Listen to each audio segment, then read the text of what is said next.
Assalamualaikum warahmatullahi wabarakatuh. Halo Sobat Ihsan Storia. Ketemu lagi di channel ini, channel yang akan menceritakan tentang sejarah-sejarah. Jangan lupa subscribe, like, comment, share untuk mensupport dan mendukung channel ini. Simak sampai habis agar tidak salah paham dan salah tangkap. Selamat mendengarkan, terima kasih. Hai pemirsa, pada episode kali ini, kita akan mengupas salah satu pertempuran paling legendaris dalam sejarah Nusantara, bagaimana kerajaan Majapahit yang dipimpin oleh Raden Wijaya, berhasil mengalahkan pasukan Mongol yang terkenal tak terkalahkan. Siapkan dirimu untuk menyaksikan strategi cerdik, keberanian luar biasa, dan momen-momen mendebarkan dari pertempuran besar ini. Langsung saja kita mulai. Serangan kerajaan Mongol ke Majapahit yang berujung kegagalan. Pada awal abad ke-13, kerajaan Mongol di bawah pimpinan Kubilai Han menguasai sebagian besar Asia, termasuk Tiongkok, Korea, hingga wilayah Asia Tengah. Sebagai penguasa dinasti Yuan di Tiongkok, Kubilai Han menginginkan kekuasaan yang lebih luas dan mencoba memperluas pengaruhnya ke wilayah Asia Tenggara. Salah satu targetnya adalah Kerajaan Singosari, yang pada waktu itu dipimpin oleh Raja Kertanegara. Namun, setelah kejatuhan Singosari, kekuasaan di Jawa beralih ke Kerajaan Majapahit, yang dipimpin oleh Raden Wijaya. Pada tahun 1292, Kubilai Han mengirim utusan ke Singosari, untuk meminta pengakuan sebagai vasal Mongol dan membayar upeti. Namun, Kertanegara, yang dikenal sebagai raja yang berani dan anti penjajahan asing, menolak mentah-mentah permintaan tersebut.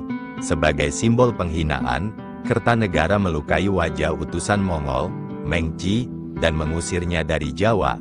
Tindakan ini dianggap sebagai penghinaan besar bagi Kekaisaran Mongol. Sebagai pembalasan, pada tahun 1293, Kubilai Han mengirim armada besar ke Jawa dengan jumlah pasukan sekitar 20.000 hingga 30.000 prajurit. Pasukan ini dipimpin oleh 3 jenderal utama, yakni Sihpi, I Kemese, dan Kau Hesing. Armada besar ini berlayar melintasi Laut Cina Selatan dan tiba di pesisir Jawa Timur dengan satu tujuan utama, menundukkan kerajaan yang dianggap telah menghina kekuasaan Kekaisaran Mongol. Namun, saat pasukan Mongol tiba, situasi di Jawa telah berubah. Kerajaan Singosari telah runtuh, akibat pemberontakan yang dipimpin oleh Jayakatwang dari Kediri. Sementara itu, Raden Wijaya, menantu Kertanegara, berhasil melarikan diri dan mendirikan kekuatan baru di hutan Tarik. Ia kemudian mendirikan cikal bakal kerajaan Majapahit.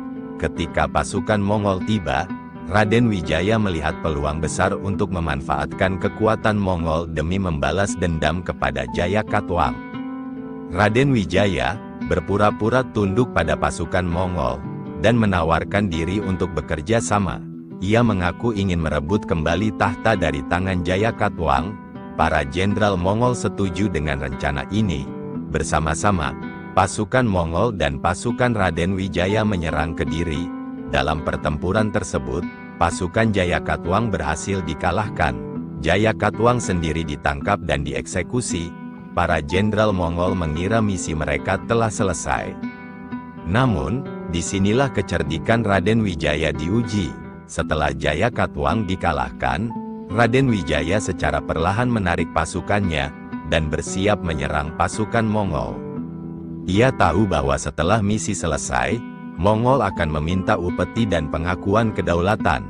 Raden Wijaya, yang sejak awal tidak berniat tunduk pada Mongol, melancarkan serangan mendadak terhadap pasukan Mongol yang kelelahan dan lengah. Pasukan Majapahit, yang dipimpin Raden Wijaya menyerang dari dalam, membuat kekacauan besar di antara barisan Mongol. Serangan dadakan ini mengejutkan para jenderal Mongol. Dengan kondisi pasukan yang terpencar dan tidak siap, mereka mengalami kekalahan telak. Sihpi, I Kemese, dan Kau Hesing pun menyadari bahwa mereka tidak akan mampu bertahan lebih lama di Jawa. Alih-alih melawan, mereka memilih mundur dan kembali ke negeri asal mereka. Pasukan Mongol bergegas kembali ke kapal dan meninggalkan Jawa dengan kekalahan yang memalukan. Kemenangan ini menjadi fondasi kuat bagi berdirinya Kerajaan Majapahit di bawah kepemimpinan Raden Wijaya. Peristiwa ini membuktikan bahwa Majapahit bukan hanya mampu bertahan dari ancaman eksternal, tetapi juga mampu mengalahkan salah satu kekuatan militer terbesar di dunia pada saat itu, yaitu Kekaisaran Mongol. Keberhasilan ini menjadi titik awal kejayaan Majapahit, yang kelak akan dikenal sebagai salah satu kerajaan terbesar dalam sejarah Nusantara. Peristiwa ini juga memiliki makna strategis. Dengan mengalahkan Mongol, Raden Wijaya tidak hanya membuktikan kecerdikan dan kekuatannya, tetapi juga memperkuat legitimasi sebagai raja pertama Majapahit. Kekalahan Mongol membuat Majapahit diakui sebagai kekuatan besar di Nusantara. Kemenangan ini mengirimkan pesan kepada kerajaan-kerajaan tetangga bahwa Majapahit tidak bisa diremehkan. Kesuksesan Raden Wijaya dalam mengusir Mongol menjadi salah satu peristiwa yang dikenang dalam sejarah Indonesia. Kecerdasan strategi, kejelian membaca situasi, dan keberaniannya menginspirasi generasi berikutnya. Kegagalan Mongol di tanah Jawa menjadi simbol bahwa bangsa Nusantara mampu melawan ancaman kekuatan asing yang jauh lebih besar. Peristiwa ini juga menjadi cikal bakal kebesaran Majapahit, yang kelak mencapai puncak kejayaannya di bawah kepemimpinan Raja Hayam Wuruk dan Mahapatih Gajah Mada.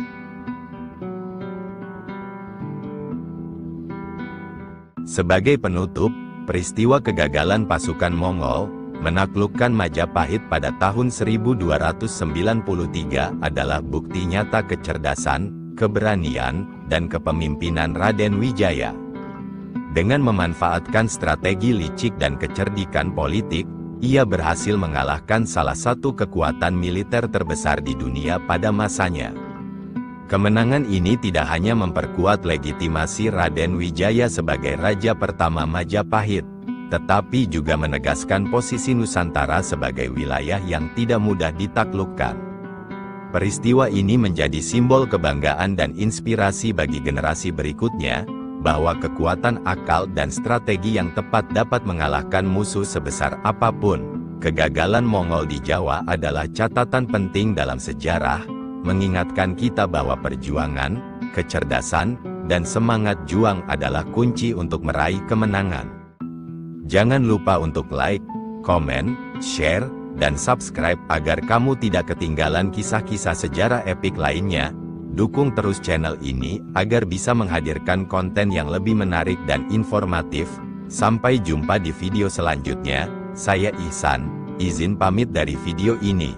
Wassalamualaikum warahmatullahi wabarakatuh.